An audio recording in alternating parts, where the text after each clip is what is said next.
In the Iranian media discourse since the assassination of Nasrallah, initiatives from various factions have emerged, calling for the deployment of forces to support Hezbollah's fight against Israel. The Iranian regime appears to be blocking these initiatives, likely because it recognizes that the damage from such a move would outweigh the potential benefits. But the question remains, will Iran send forces to Lebanon to fight against Israel?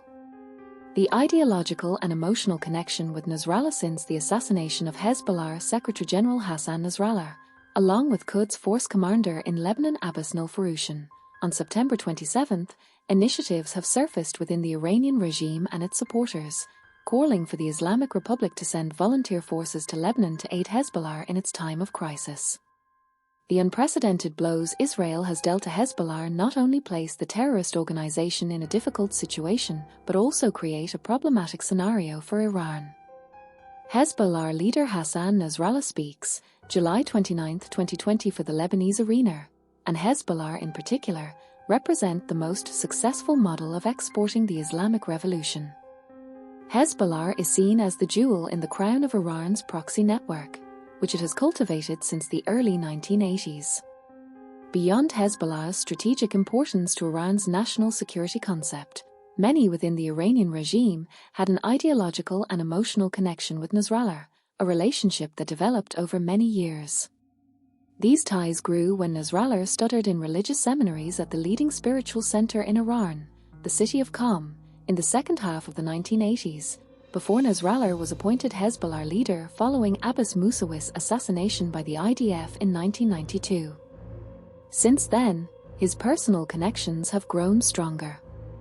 This was driven by his close collaboration with Quds Force Commander Qasem Soleimani, who assumed the role in 1998.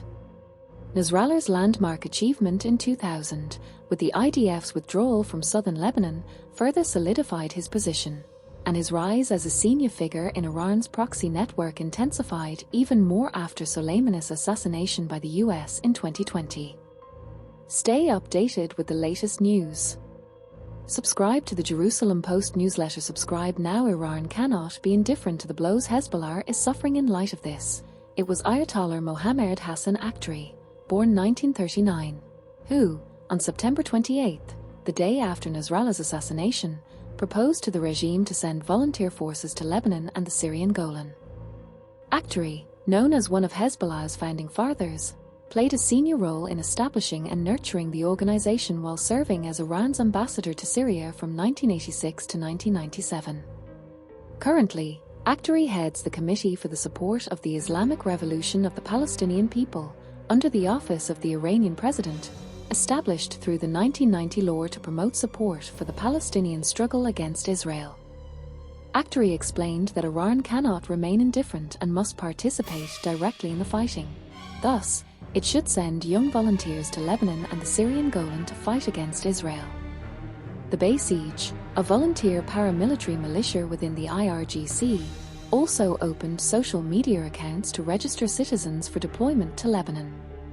On September 30th, a group of students and residents from Qom arrived at Tehran's airport and demanded that the regime send them to fight in Lebanon. Subsequently, Mohsen Rafai Doust, one of the founders of the Revolutionary Guards, stated in a media interview on October 3 that the option of sending military forces to Lebanon and the Syrian Golan is on the table for Iranian decision-makers. The regime restrains initiatives to send forces to Lebanon and the Syrian Golan. However, the Iranian authorities quickly clarified that they had no intention of responding to these calls. On September 30th, Iranian Foreign Ministry spokesman Nasser Kernauni announced that Tehran would not send volunteer forces to Lebanon, explaining that Lebanon has the capacity to defend itself. The deputy commander of the Revolutionary Guards, Mohammad Reza Nakhdi, added on October 6 that Tehran does not intend to send forces to Lebanon, stating that the commanders of the resistance front have not reported a manpower shortage and, therefore, they have not requested such assistance from Iran. A senior official in Iran's religious seminaries echoed this sentiment in a media interview on October 6, explaining that the physical presence of Iranian elements in Lebanon would not be beneficial at this time and, therefore, no volunteers should be sent to Lebanon unless Iran's leader, Khamenei, approves it. Iran's Supreme Leader Ayatollah Ali Khamenei attends Friday prayers and a memorial ceremony for Hassan Nasrallah in Tehran earlier this month.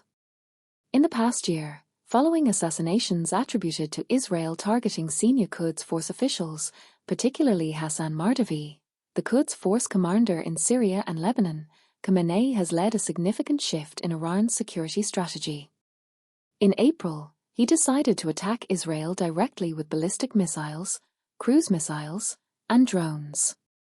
In early October, he again led a direct attack on Israel, this time consisting of around 200 ballistic missiles. Before this, for decades, Iran overwhelmingly preferred to attack Israel indirectly through its proxy network. Earlier, in the second half of the last decade, Khamenei had already sent thousands of fighters from the Quds Force, the Iranian army, and even the Iranian police and Basij to the battlefield in Syria and Iraq to fight against ISIS, which posed an existential threat to Iran. However, the shift Khamenei is leading is not all-encompassing and does not include sending fighters for direct combat against Israel. It appears Khamenei is aware that such a move would place Iran squarely in the spotlight in the fight against Israel and push Israel to launch significant attacks on Iranian territory. This goes beyond the risky gamble Khamenei already took with his recent missile strike, which presents Israel with an excellent opportunity to strike back at Iran with considerable international legitimacy. Moreover, sending fighters would leave Iran exposed to attacks from Israeli troops on the ground and other retaliatory strikes from Israel. Khamenei, whose entire regime, and especially the nuclear program, are his life's work, would not want to put them at high risk. Reformists have voiced concern through their media outlets, warning that Khamenei might be dragging Iran into an Israeli trap designed to provoke Iran into a full-scale regional war involving the US. Therefore, while the initiatives to send forces to Lebanon and the Syrian Golan may continue, Khamenei is expected to manage the risks carefully and avoid escalating beyond the already high level of risk he has placed on Iran. Dr. Yossi Mansharov is a researcher of Iran, Hezbollah, and Shia militias at the Misgave Institute for National Security and Zionist Strategy.